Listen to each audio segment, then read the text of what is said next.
Next మళ్ళీ కార్లో వెళ్ళి అక్కడి నుంచి ఎట్లా వెళ్ళిపోదాంలే, 8 o'clock అక్కడ ఉండలేమా అనేటువంటి ధీమా.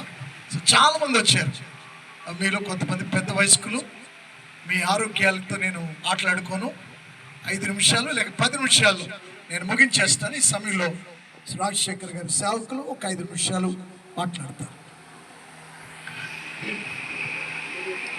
యేసుక్రీస్తు నామములో ఈ ఆదరణ కూడికి వచ్చిన సహోదరులకు, దైవ సేవకులందరికీ, కుటుంబస్తులందరికీ వందనాలు తెలియజేస్తాను.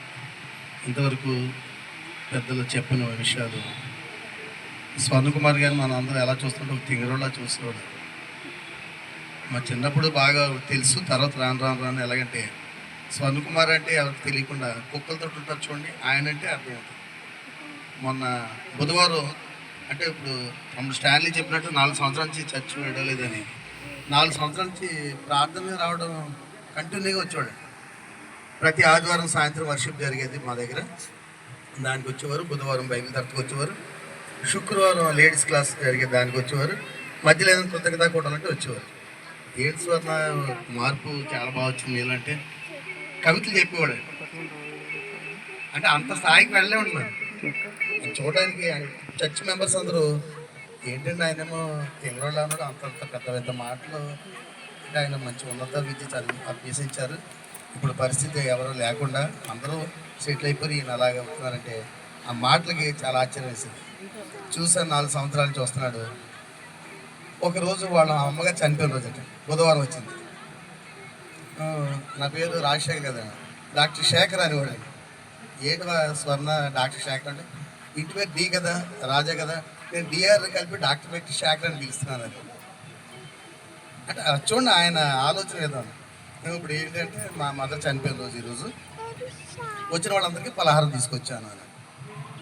సరే అంటే ఆంటీ గారు చనిపోయి చాలా సంవత్సరాలు అయింది, మా చిన్నప్పుడు ఎప్పుడు. అది కూడా జ్ఞాపకం ఉంచుకుని ఆయన ఇప్పుడు ఇందాక చెప్పారు డేట్ ఆఫ్ బర్త్లో ఎవరు ఎప్పుడు ఎక్కడో అని. ఆయన మెమరీ అలా ఉండిపోయి ఆ రోజు పలహారం ఇచ్చారు. అయిపోయింది. లాస్ట్ మొన్న శుక్రవారం నేను మచిలీపట్నంలో ప్రార్థన నుండి వెళ్ళిపోయాను. వెళ్తుంటే బుధవారం వచ్చారు. బుధవారం వచ్చి ఏం శేఖర్ వీళ్ళు ఉండట్లేదా అంటే ఉండట్లేదని. నేను శుక్రవారం ఒక కార్యక్రమం నిర్వహించాలనుకున్నాను, మరి మీరు ఉండట్లేదని. ఉండట్లేదు స్వర్ణ, మేము మచిలీపట్నం వెళ్తున్నాము, నెక్స్ట్ టైం ఎప్పుడు సరే చూద్దారండి. బుధవారం చాలాసేపు లక్ష్మీకాంతం గారు అని ఒక సిస్టర్ వస్తారు, ఆవిడతోటి ఆవిడ చెల్లి అంట, ఈవిడ అవన్నీ అండి అంటూ పావుగంట సేపు అక్కడే నిలబడి మాట్లాడితే ప్రేమగా మాట్లాడుతున్నారు అనుకున్నాం. అదే ఆఖరి రోజున సంగతి మాకు తెలియదు. శుక్రవారం నేను మచిలీపట్నం వెళ్ళి శనివారం వచ్చాను. శనివారం ప్రార్థన చూసుకుని ఇంటికి వెళ్ళిపోయి ఆదివారం నిన్న ఆరాధనకు సిద్ధపడుతుంటే ఒక సహోదరి చర్చ్ మెంబర్ వచ్చి, అన్నయ్య ఇలాగ స్వర్ణకుమార్ గారు చెప్పింది. ఏంటమ్మా నిన్నే కదంటే రాత్రి కూడా బాగున్నారని, శుక్రవారం మోషన్స్ పట్టుకునేట్టు చనిపోయారు రాత్రి, ఇప్పుడే తీసుకెళ్ళిపోతున్నారు. అంటే సాధారణంగా ఆదివారం ఆరాధన అయిన తర్వాత ఎక్కడికైనా వెళ్తాం, ఇప్పుడే తీసుకెళ్ళిపోతున్నట్టు ఏంటి అంత ప్రేమ కలిగిన వ్యక్తిని రాత్రి చనిపోయినప్పుడు అంటే వెంటనే ఇంకా ఆరాధన కన్నా చిట్టుబాబు గారు అదే టైంలో అక్కడ ఉన్నారు. నేను వచ్చేసరికి చాలా సంతోషమైంది.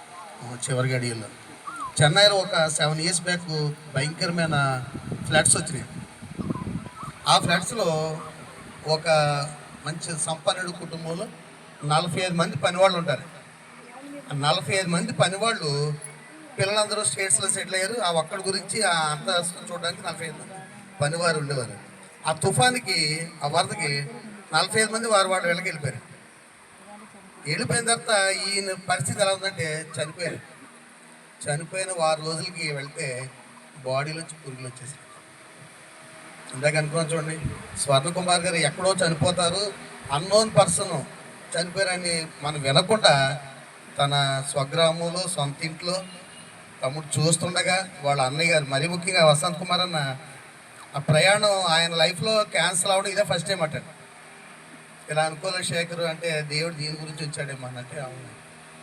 ఇప్పుడు ఎన్ని చేసినా, ఇందాక ఆంటీ గారు చెప్పారు, రేచల్ ఆంటీ గారు చెప్పారు, ఎన్ని చేసినా మనం ఆయన దగ్గరుండి చేసింది వేరు, మనం చేసింది వేరు.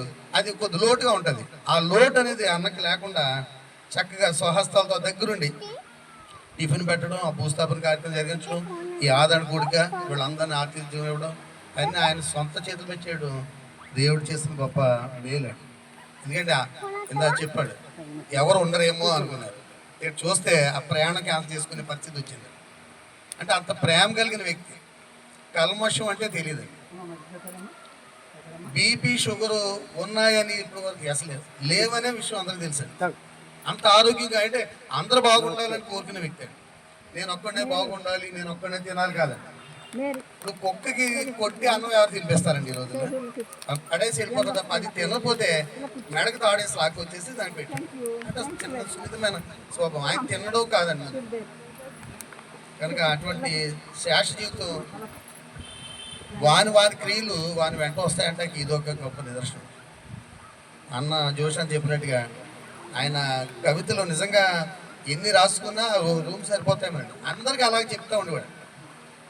ఆయన స్వహస్తాలతో రాసి ఆయన మాట్లాడే మాటలు ఏదో పెద్ద హుందాగా ఒక కవి మాట్లాడుతుంటే అలా మాట్లాడేవారు. కనుక అటువంటి లైఫ్ని లాస్ట్ మినిట్స్లో చక్కగా జరుపుకోవడానికి దేవుడు అవకాశం ఇచ్చారు. అందరూ పాల్గొనే ధన్యత కూడా ఇచ్చాడు. కనుక ఆ కుమార్తె గురించి, వారి అల్లుడి గురించి, అలా మరి ముఖ్యంగా వసంత్ కుమార్ అని గురించి మన అనుదిన ప్రాంతంలో జ్ఞాపకం చేసుకున్నారు. ఈ ఆదాడి పూడికలో ఆయన గురించి ఎంతగానో మనం ఎన్ని చెప్పినా సరిపోదండి.